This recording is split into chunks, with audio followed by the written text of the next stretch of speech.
Hey there, welcome to 3 Minute Warning, a Canadian Football League podcast, a member of the All Sports All Plays Network. My name's Dallas Bergen. You can find me on Twitter at CFL Fans Toronto. And with me is Bill Beer at Pigskin Punk 13. Want to remind everyone that all games are available on TSN in Canada and ESPN Plus in the United States. It's Grey Cup week in the CFL. How you doing, Bill? Good. Grey Cup week. I tell you what, me and you both thought we might be a little bit more excited for Grey Cup week before Sunday's games than we are right now.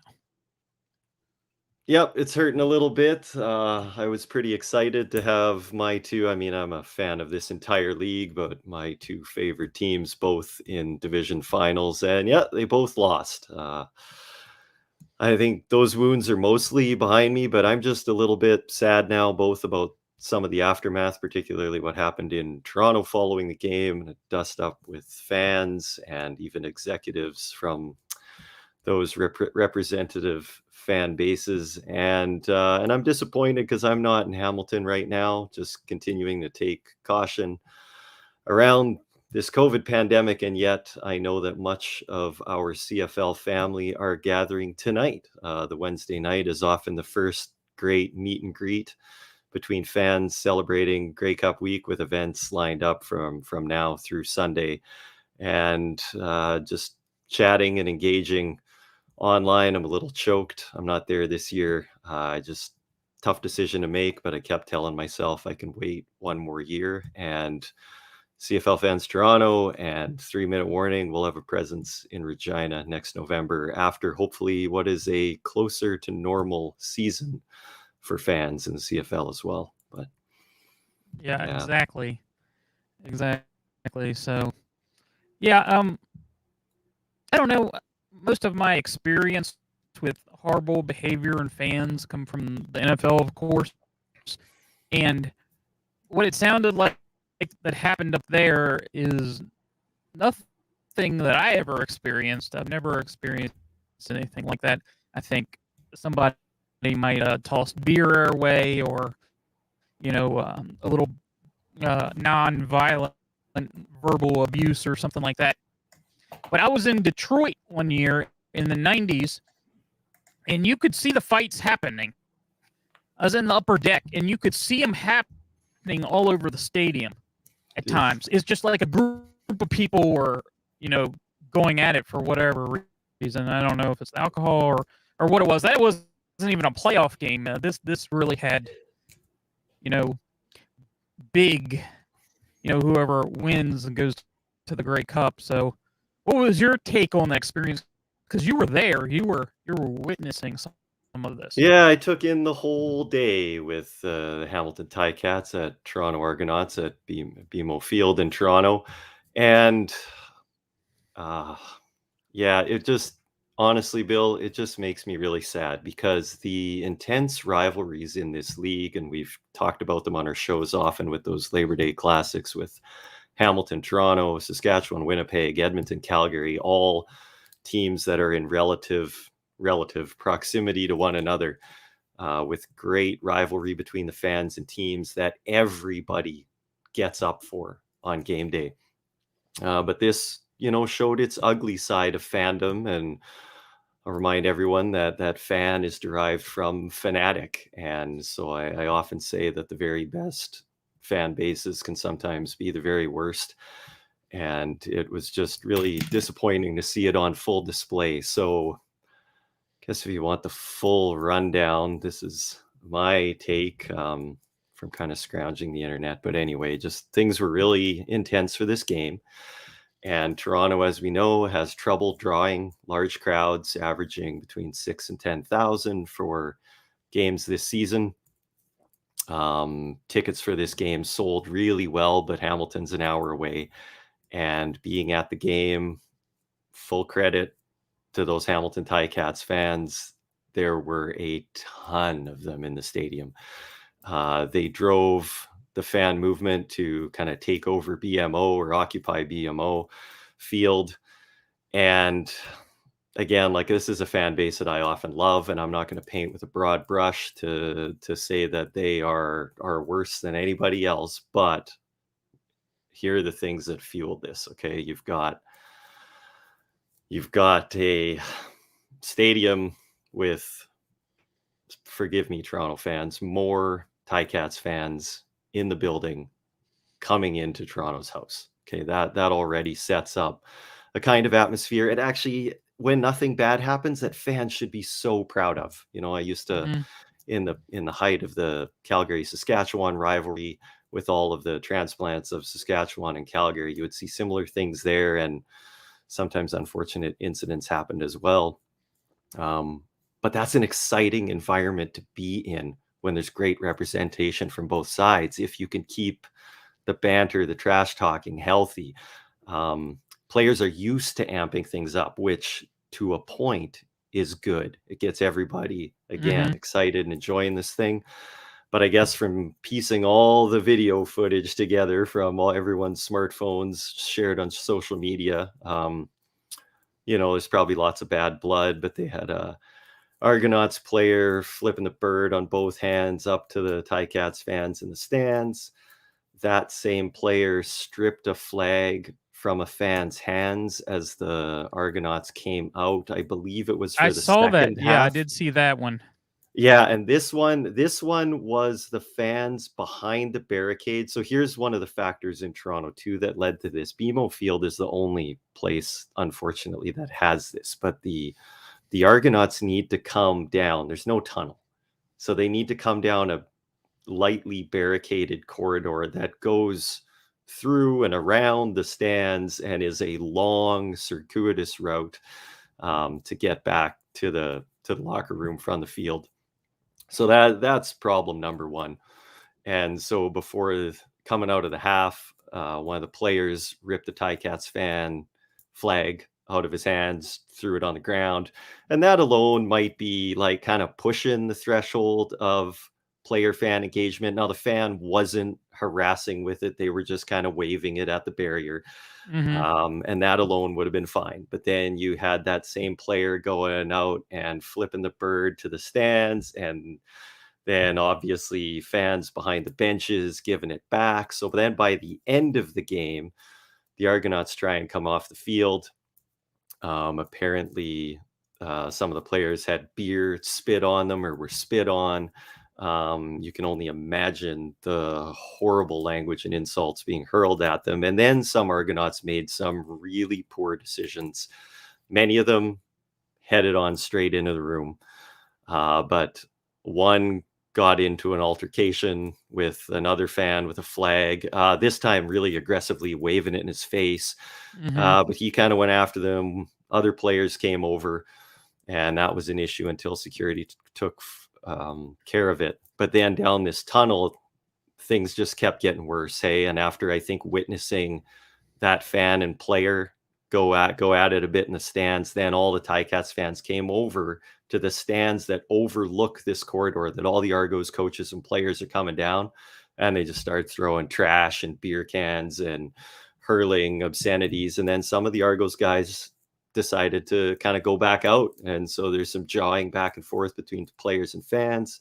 Executives even came out and got into it. You saw one of the suits swing at some fans and hurl a horrible homophobic slur that is clearly caught on video. So actually, this is public, as it's already out there that the CFL has suspended indefinitely director of player personnel John Murphy for the Argos, who got right into it. And his behavior, I mean, many people's behavior was unacceptable, but it was just a black mark on that day in that game. And you know what? It was a great game. And being a fan in the stands, from my personal perspective, it was awesome. It felt kind of shameful having those Hamilton fans come in and take over and be so loud, but I had some healthy but harsh banter with the ones around me in the stands. But Mm-hmm. you recognize that it's just a game. You're cheering for it, for guys playing a sport. But unfortunately, afterwards, some people took that way too far. Yeah, it's crazy. The the player personnel for the Argos is getting into it with. I've never seen anything like that in sports, in any type of sport. I've seen, in the NBA, I've seen players go up in the stands years ago, and Ron Artest, I believe it was, Yep, remember that one? fighting with fans, but you don't see that. You don't see that interaction. You don't see, going up and having that interaction with the fans. So that is pretty wild and crazy. I don't know what to say about that. That this 8 to 10,000 a game for Toronto fans, that's pretty bad. That's not very good. Yeah, and they were just short of 22,000 at this one. Yeah. And Yeah. you know what? It made for an electric atmosphere. It was the most exciting game, the most fun that I have ever had at BMO Field for an Argos game. And that just makes it so much more unfortunate to see what transpired there. That people Yeah. take this stuff too far. I am hugely critical of the Argonauts players who got involved for their response, and of course, executives. Yeah, I spitting on players, spitting beer on players, Yeah, that's crazy. saying the worst things you can. It's just unacceptable behavior, and everyone all around should be ashamed of what happened. I am gonna say this might rile some people, but the Hamilton Tiger Cats fan culture, a huge part of that fan identity is Argos suck. They have a worse chant that, kind of verges on the kind of chant you wouldn't want your kids to hear at a game. Mm-hmm. There are fans that don't take their kids to these games between Toronto and Hamilton, and both sides, Hamilton fans as well, saying when Toronto comes to town, alcohol fueled often, although I think alcoholism does terrible things, but at the same time, a lot of good natured, kind of drunk people still having a really good time together. But I guess it's the escalation, Right. that when Yeah. people are drinking, and just like I named, you get someone swearing, you get someone grabbing, you get someone slapping, swinging, like it just eventually boils over. And then people can get sucked into this kind of mob mentality. But there's a real hatred for the Toronto Argos, and the very worst fans that extends to a loathing of the city, and social class and politics, and Mm-hmm. all these other things can come into it, and it's ugly. So Yeah. some people Absolutely. have asked for Ticats owner Bob Young or the organization to just make a statement. Again, we're not painting all Hamilton Tiger Cat fans badly with a Mm-hmm. brush, but for someone to just say these people don't represent us, it's shameful. The very best of our fans need to hold those people accountable, need to recognize that we're guests in another stadium, and we're all for harsh banter and competition and fierce, whatever, but in the end, we're all fans of the same league. This is a game. Go out and be ambassadors for the logo you wear on your merchandise, and just keep it to a game. Yep. Absolutely. So, before we head into the games, was there anything else you wanted to mention off the top of your head? No, I think that's all. I mean, it's Okay. just, I'm so sad. I remember Yeah. I remember players going in the stands maybe one or two times. Mm-hmm.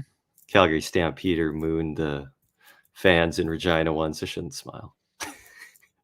Like those are kind of fun memories if it doesn't turn into this, right? But I remember, I think BC Lion, was it Jeff Braswell, crawled up into the stands one year in Regina. So, but never like this. And this is where you can't just say it's one or two bad apples, because there were Yeah. way more than one or two people getting into dust ups and throwing beer cans down from above and whatever else. So, Yep, absolutely.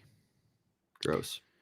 So we'll go ahead and we'll head into the games here. And of course, the early game on Sunday, as we've been talking about, Hamilton traveled to Toronto. And this was a game I was looking forward to. This game started the way this game started out. It basically felt like Toronto had a lot of missed opportunities, especially in that first half. They were up 12-0 with just field goals. And it felt like, if they turned at least one or two of those into touchdowns, that this would have been a different game. But it just didn't happen. They weren't able to convert those. And, Dane Evans back in the game. He looked pretty solid. I mean, he had 100% completion percentage, 16 for 16, 249 yards and a touchdown. Yeah, what was your take on this game? Oh, it was it was a great battle fought by both teams. Hindsight's always 2020, so it's really easy to go back and look at those early field goals.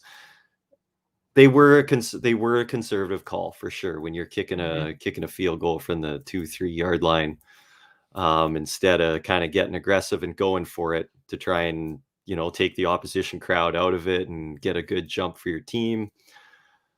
But lots of football pundits will tell you that early in the game, because you don't know what's going to transpire after that. You take the points.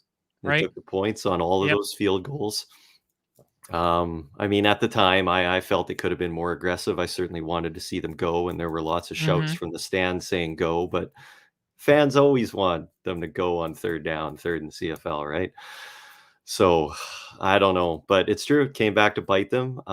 Dane Evans made a huge play at the end of the first half that actually was maybe a difference maker too, with Toronto up 12-0. Oh, And absolutely. yeah, on the turnover, coming back and forcing a fumble on an interception, which was second or third last play before the half, that the Torontos were assured points because they would have had the ball And you could with almost time to say that score that it. was like a play of the game, because that was an amazing play. That was an amazing play because you didn't even think he was gonna Evans was gonna be in that play. Yeah, and quite often quarterbacks don't. Those are some of my favorite plays, to see which quarterbacks are going to go and get their nose in it, and when punters make those special teams tackles, and Mm-hmm. you love to see that kind of determination and toughness and taking it for the team, and Evans did, and then 16 for 16. They deserve to win. What can you say? I mean, I wasn't Yeah. crying. I was certainly disappointed because I really wanted to see this Argos team go. Yeah. I wanted to see McLeod Bethel Thompson carry this team to the Grey Cup after a tough week,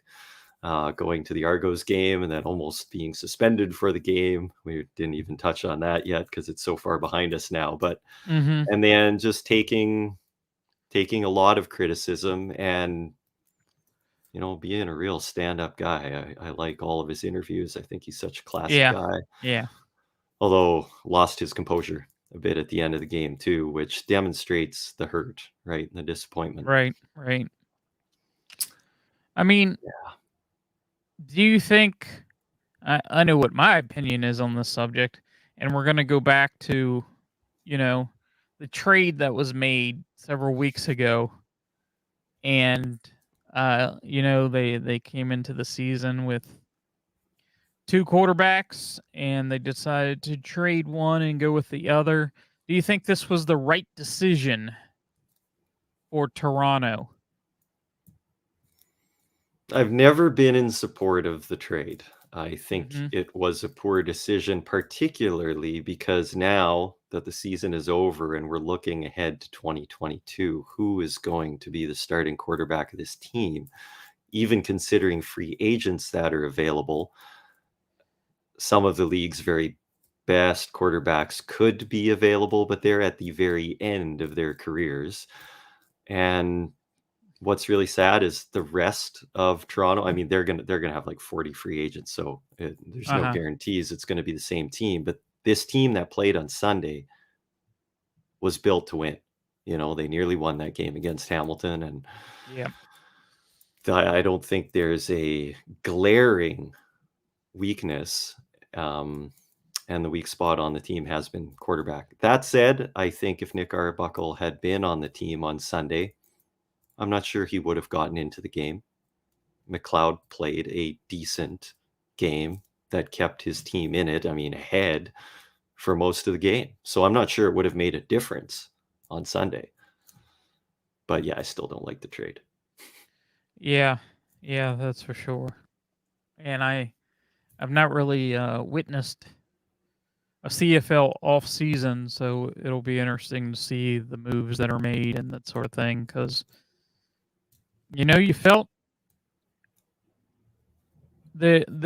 you felt that Toronto playing at home, that they really had a good shot to win this, even when they were up.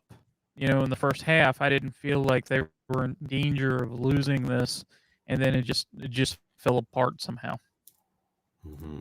Well, credit to Orlando Steinauer for having the courage to make the quarterback change in a playoff game, which is always a tough one. Masoli did have a rough start, and a lot of people have been thinking this is Dane Evans' team to begin with, so maybe it wasn't that difficult a decision, but still, he could have stuck with Jeremiah Masoli for the day and might have been a different result. So that's a move that takes courage. And then, wow, you got to give props to Dane Evans himself for just coming in and getting it done. Incredible. 100%. I think he only had one completion of over 20 yards, but hey, even still 16 for 16. Right. And they ran the ball very well. Toronto did not. Yep. They ran the ball with Don Jackson. Almost had 100 yards. He had a 5.9 yard average, which is pretty decent. So absolutely. It's good for a CFL standard. So, yeah, Jalen Acklin had a heck of a game. 8 catches on 8 targets for 112 yards. And then that touchdown. Yeah, what can you say? You can't. Yeah, and they made huge plays. Pappy White makes a big special teams return for a touchdown and an electric return too. What a great play. And then great. The most exciting moment I had in the game was when Hamilton had a defensive knockdown in the end zone. And it was like, oh my God, that was Jagarid Davis in coverage. He's got to be, 275 defensive end or something. Right. Knocking the ball down on a corner route in the end zone. Like, unbelievable. And, those are the plays that create championship teams. It's huge. Yeah, absolutely. The strip of Evans, the special teams return. Yep. And Toronto was one play short. Sadly. Yep. That's for sure. So, there's not too much you can. It's not like one team went out there and just buried the other team in either one of these games, but it just felt like, as a Toronto fan, it was just something missing. Missed opportunities there in the beginning, but just something was missing. Something was off. I don't know if it was the coaching job or what it was exactly, but something was off.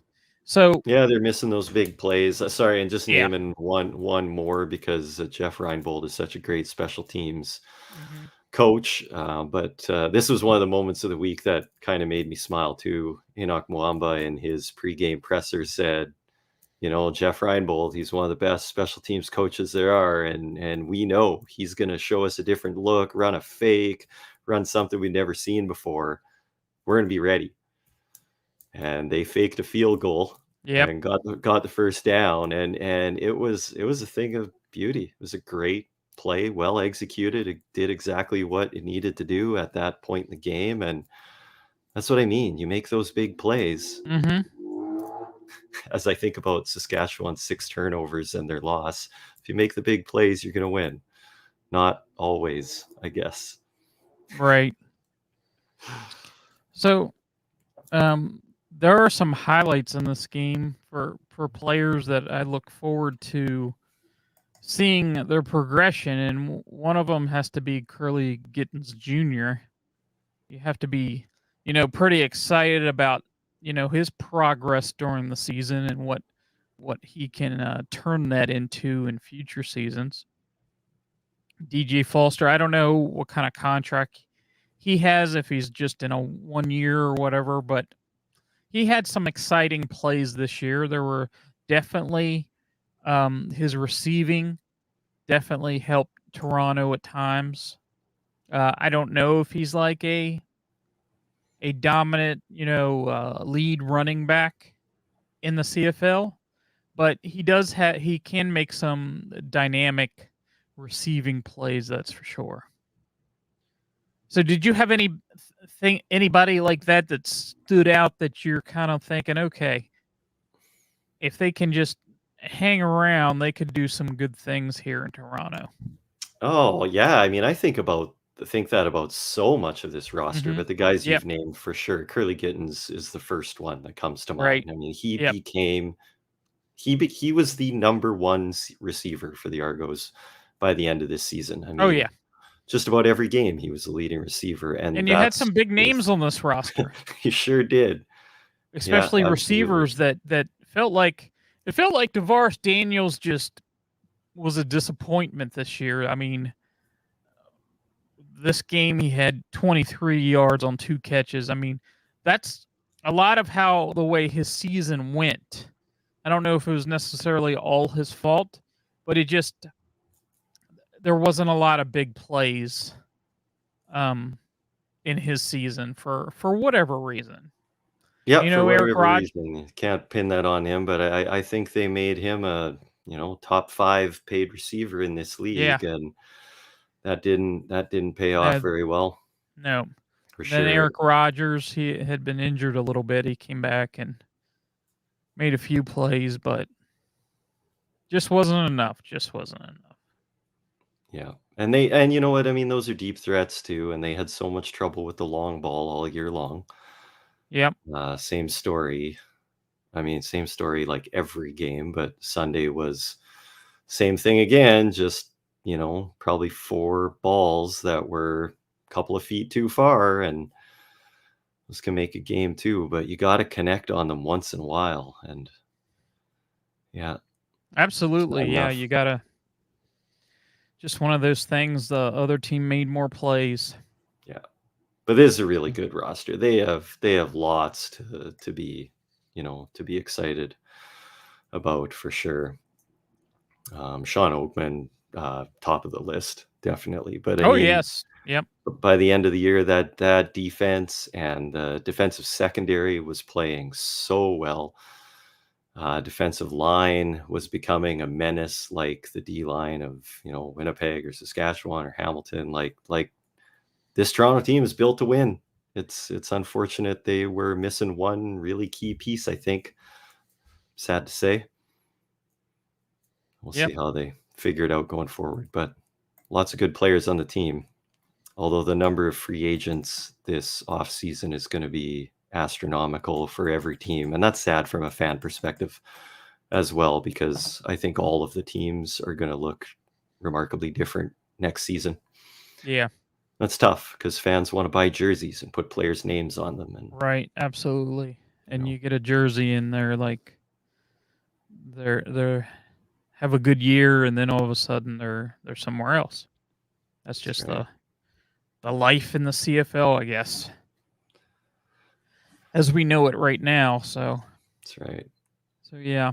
So uh, the second game of the afternoon, which was I thought was going to be a pretty exciting matchup because Saskatchewan really had been coming on as of late, and as this game started, Winnipeg had some missed opportunities, to say the least, turnovers. Like a ton of turnovers. They could have been up 21 points, early on, and they just interceptions, fumbles. It just didn't work out. But Saskatchewan didn't really take advantage of those turnovers. I mean, they got 10 points and it was 10-7 at the half. They could have done a little more, but it just didn't. Again, it just didn't work out. There was a catch in that game. It might have been one of the better catches of the year. Was Oh, Kenny Lawler. the Lawler Yes. catch. Yeah, Yes. yeah. Yes, that was fantastic. Was. So what was your take on this game? Yeah, you know, these two games on Sunday were a little bit similar. Saskatchewan just didn't capitalize enough on the good plays that they made, and in the end, they came up just a little bit short. They got the fast start that they wanted thanks to a couple of Winnipeg turnovers in the end zone or close to the end zone that were huge. I mean, those were huge swings in points. And yeah, in the end, it just wasn't enough. I think if you're a Saskatchewan Roughrider fan, you have to be pretty proud of the way the team came into Winnipeg and competed the entire game. You know, Mhm. Cody Fajardo didn't have a bad game by any means. 19 of 27, that's over 70%. 265 yards, touchdown, no interceptions. I'll take that any day for my quarterback. Yeah. And yet, you know, going up against Winnipeg Blue Bombers and that fierce defense, Saskatchewan wasn't able to really establish a running game. They kind of had one big play out of William Powell, and that was actually on a reception. And so the running game never really happened. Cody Fajardo didn't run like I think many people thought he would, particularly at the end of the game too. Didn't take the opportunities to run and instead opted to pass. He was missing, Duke Williams on the play that kind of ended it. Mhm. And, you know, you have to wonder if Duke Williams is on the field, if Kyran Moore is on the field. I mean, that play is Kyran Moore's specialty. You know, they missed a couple Yep. of guys for sure at that point in the game. But hey, hats off to the Winnipeg Blue Bombers. They're the best roster and the best coached team in the league, I think. And they played And that they way the showed whole it year. again. Exactly. Yeah, So they played that way the whole year. it's And you know, my first experience seeing Cody Fajardo this year, there was times that he just wasn't very impressive, and there was times that he was very impressive. He seemed to me, because I haven't seen him previously, that he was a pretty streaky, especially seemed like early on in the season he started to come on here at the end of the season. I know he had a little meltdown there at one point, but the running game didn't help things out because they weren't really able to run the ball at all this year. I mean, they had 30 yards, 2.9 yard average in this game, but that's how it went like the entire season. There wasn't any big rushing games out of their running backs this year. Yeah, you're absolutely right. And then the other side, you have Andrew Harris coming back from injury, maybe Yeah, rushing for 136 yards. right. Right. Just piling through guys. Yeah. He was pretty amazing. And well, if you look how he's been all year, I mean, he's been in and out with injury, but the times that he's played, he's looked pretty awesome. Yeah, I mean, he's Um, making a case for not just one of the best Canadian running backs, but best running backs the CFL has ever seen. And got to respect that. You know, he bounces back from injury. He's a consistent performer, just gets it done, comes to work, does his job. yeah, He's a great yeah, player. absolutely.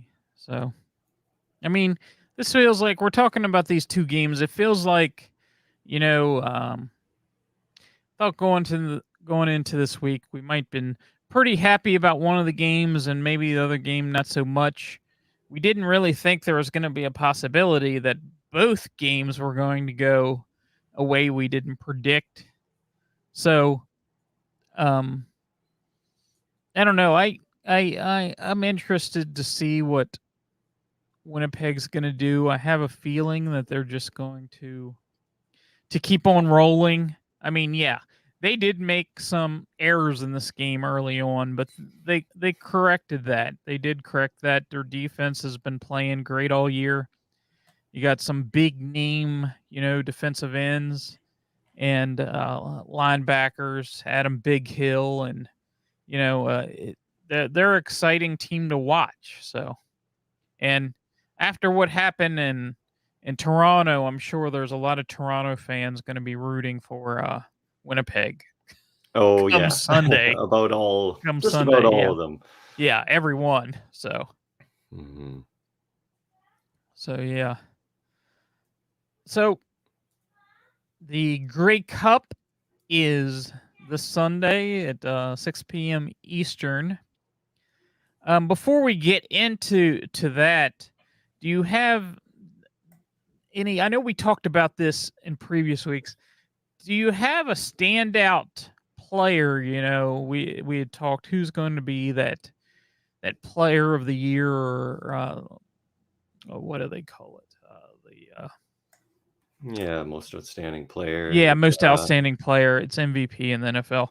But is there still anybody after we've seen what has happened so far? Is there anybody that just stands out from everybody else, or it's kind of muddled together? It seems almost like maybe it's slightly muddled a little bit, but I don't know. I don't know. That's just my opinion.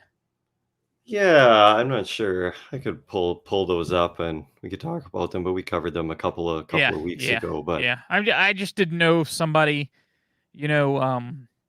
stood out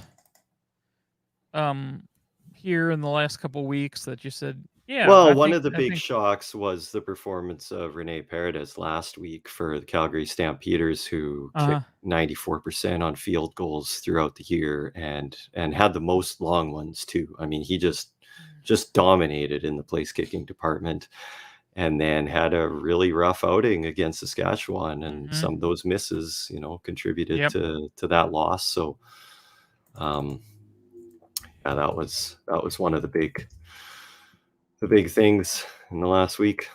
Yeah, absolutely. So Winnipeg and Hamilton, who you got this week?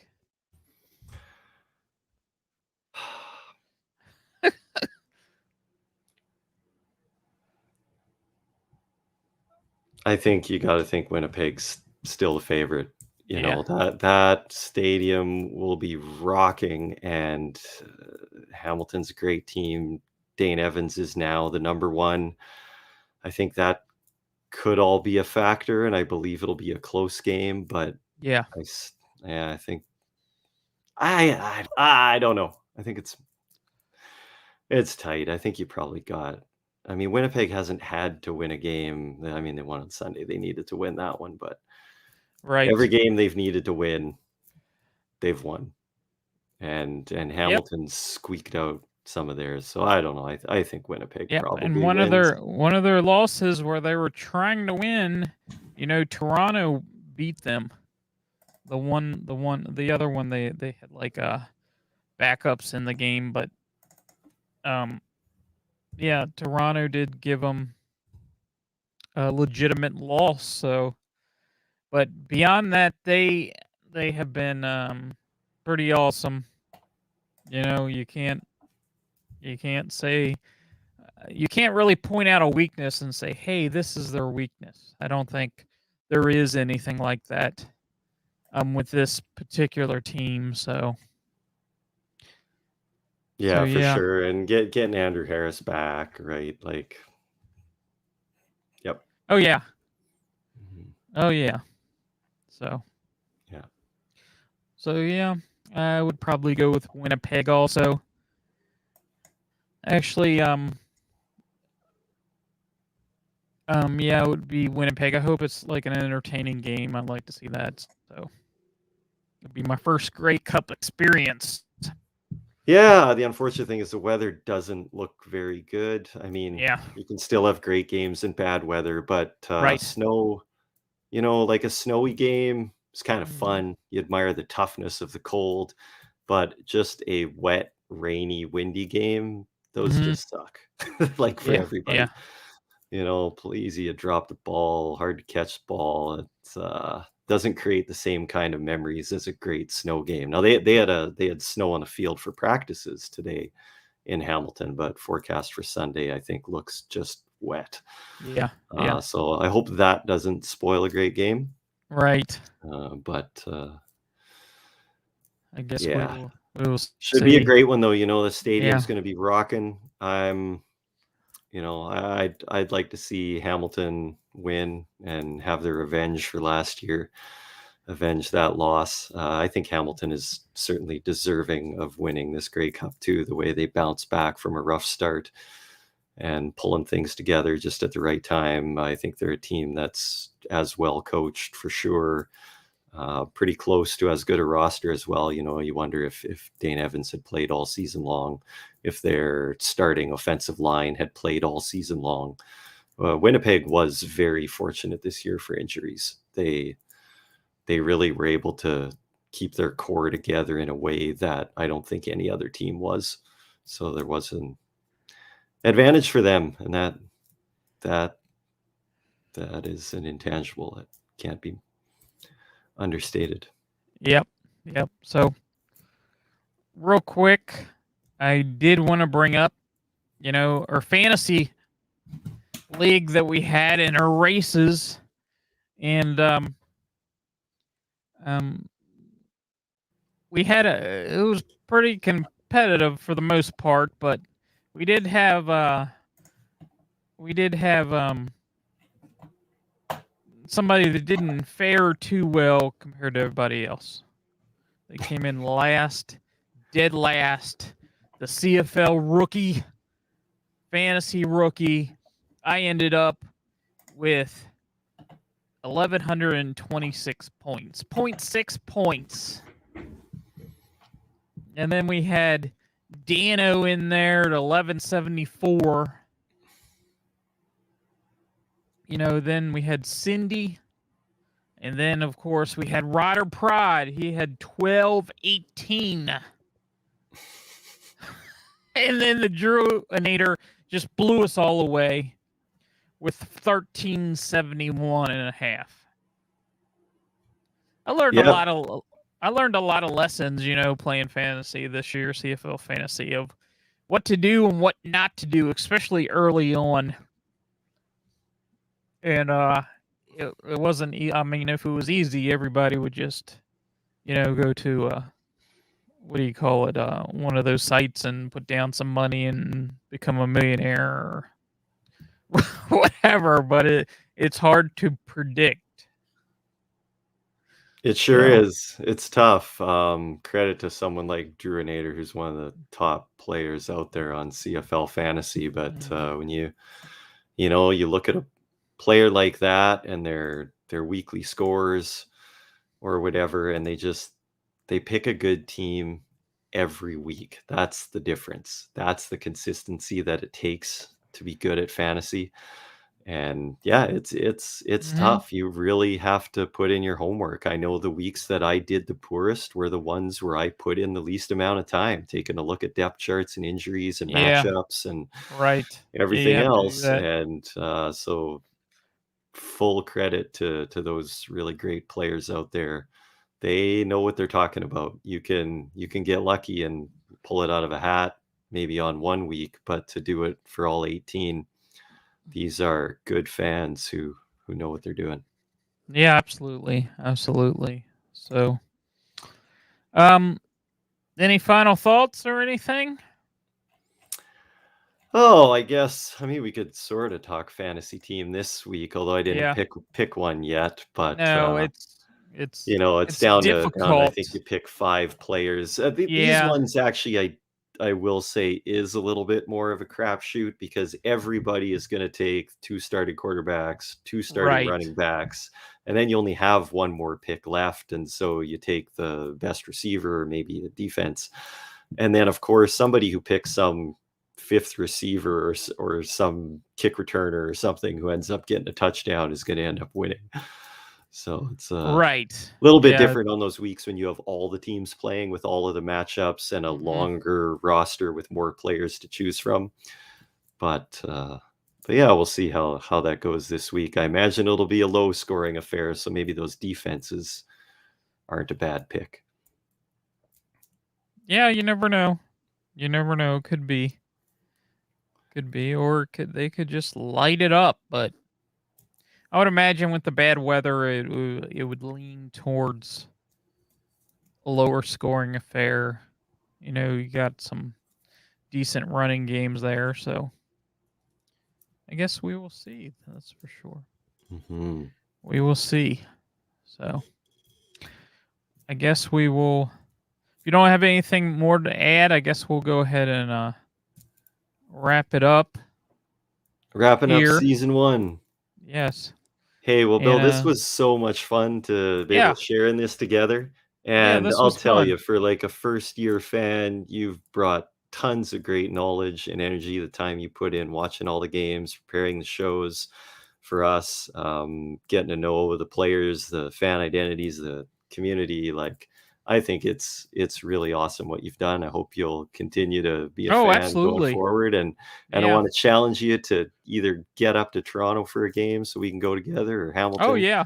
or get to the Grey Cup in Regina, because you'll freeze your tail off, but have the best time ever. Yeah. I don't know about freezing my tail off. That doesn't sound overly exciting, but Toronto definitely, definitely. It's So, good times.